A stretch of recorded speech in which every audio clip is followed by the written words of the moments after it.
All right, we're back in action. Let me find where we left off. Apologize for making it two parts, but now you can happily, where do we stop? Here? Yeah. So now you can, take a little brain break after 10 minutes or so, and we'll get back at it. Okay, so next example, I think we have 4 left for today. This one, I see that, so let's see what we have going on. So Jack is an actuary working for a corporate pension fund. He needs to have 14.6 million grow to 22 million. So his original will be that, his new will be 22. In 6 years, 6 is our time. We have to figure out what interest rate compounded annually does he need for this investment. So if it's compounded annually, our K is 1. So remember, when our K is 1, if we start with this guy, that's a terrible K, it would reduce to A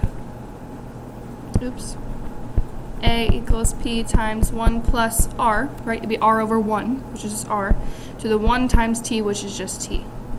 So this is where it's looking, when it's annually, that it's compounded, it's looking like our normal formula.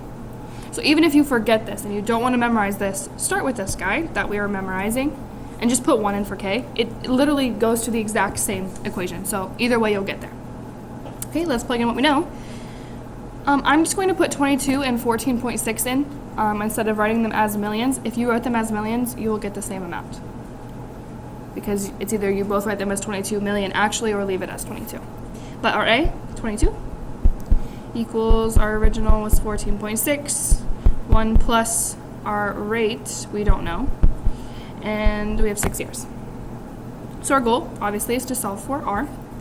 To do so, we divide by our 14.6 first, and we get 22 over 14.6 equals 1 plus R to the 6th power. Remember from here, how to get rid of the 6th power is we have to take the 6th root. Oh, I didn't last slide. I got distracted by the message, the announcement. But to get the 6th root on our calculator, if you hit math, the math button, and you scroll down, there's an option that looks like this. If you click that, it'll highlight where that X is at, and you would put a 6 there, or last slide you'd put 1,825. Again, I'll try to make a note to go over that in class on Monday when we all come back, just so you can physically do it yourself. In this case, you would type in the 6th root of that fraction. And then from there, we would have the 6th root of 22 over 14.6 equals 1 plus R. So subtract 1. You type in this business into your calculator, the way I just told you, and you should get 0.07073, which when you multiply it by 100, you get 7.073%. Because it is a rate, it must be in the form of a percent. Okay, next one. Again, if you have to go back, recommend for these kind of videos, if it's a YouTube video, it actually might do all the scrolling business. So maybe I lied when I said that. Okay, so an example of doubling our money. So that means you take your money and multiply it by 2, right? That's what it means to double. So in this case, it's a little bit different. Okay, so determine how much time is required for an investment to double in value if interest is earned at a rate of 5.75% compounded quarterly. So we know that we will have 1 plus 0.0575, ooh, that was a bad 5, over 4 to the 4t, because we're solving for time. But the question is, what do I put for the a and the p? Well, if I start with p, whatever it shall be, if I'm doubling it, I'm going to have 2 times whatever that value is going to be my new value, right? So if I started p as 100, 2p would be 2 times 100 to get 200 over for the a. And the reason we do this is because, fancy pants, those p's cancel, right? If you multiply by p on both sides, they cancel. And so you get 2 equals 1 plus 0.0575 over 4 to the 4t. How do I get 4 out of my power? To bring it down, we have to take the ln of both sides.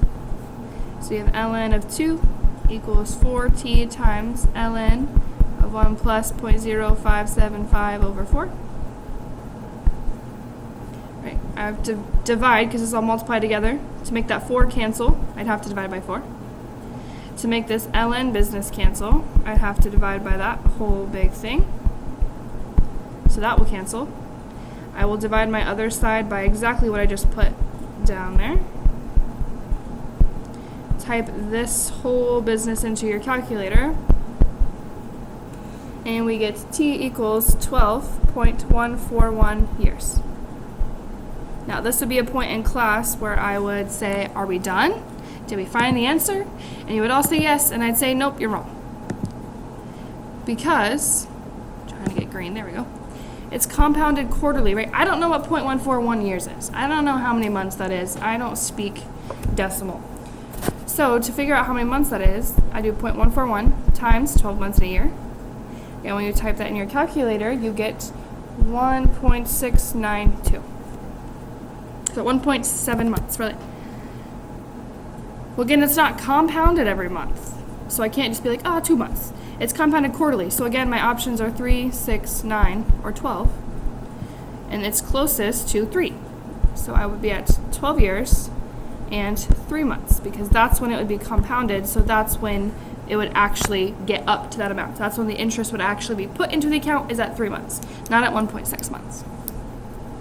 So 12 years, 3 months. Okay, now we're gonna skip all the words. It's going to tell us like we are continuously compounding. We continuously have to shampoo. So that's Mr. Pert there, Mr. Pert Plus. Why did I write it like the actual shampoo? PE to the RT. There we go. PE to the RT is that equation when we're continuous, because we have to continuously shampoo. It's the only one that's different. So we have A equals PE to the RT. What did they give us? Our initial investment, right? They gave us P is 9,500. The time to double is T. We're talking about doubling. That's important. We're going to have to multiply something by 2.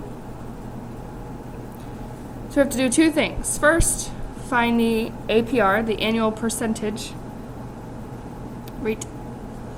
So that's going to be a percent. And then we are going to have to find the amount in 15 years. Okay, so job number 1, find the rate, essentially. Okay, so I know my initial is 9,500. E to our rate we're finding, time is 4 years. And again, we don't have A, but it tells me that we're doubling. So if I start with 9,500, if I double that amount, I get 19,000. So that's what I should put in for A, the doubled amount. So that required, you just had to think, like, okay, well, for doubling, what's the doubled amount? Okay, now solve for R. Divide by your 9,500. Obviously, we get 2 because we doubled it. So 2 equals e to the 4r. If I have e to any power, we know to take it down, you have to take the ln of both sides. So we get ln of 2 equals 4r, because ln of e is just 1. Divide by 4, and we get r equals 0.17329. Multiply that by 100, we get 17.329%. Make sure, again, that you put it as a percent. Alright, let's see if I can't erase this. Oh, I'm being successful. Okay, let's switch colors. Did I switch to pen? Perfect. And let's do part 2, which I just realized it might not let me do on this side of the slide. So I might, oh, it might let me. Okay. So part 2, we just have to find the amount in 15 years.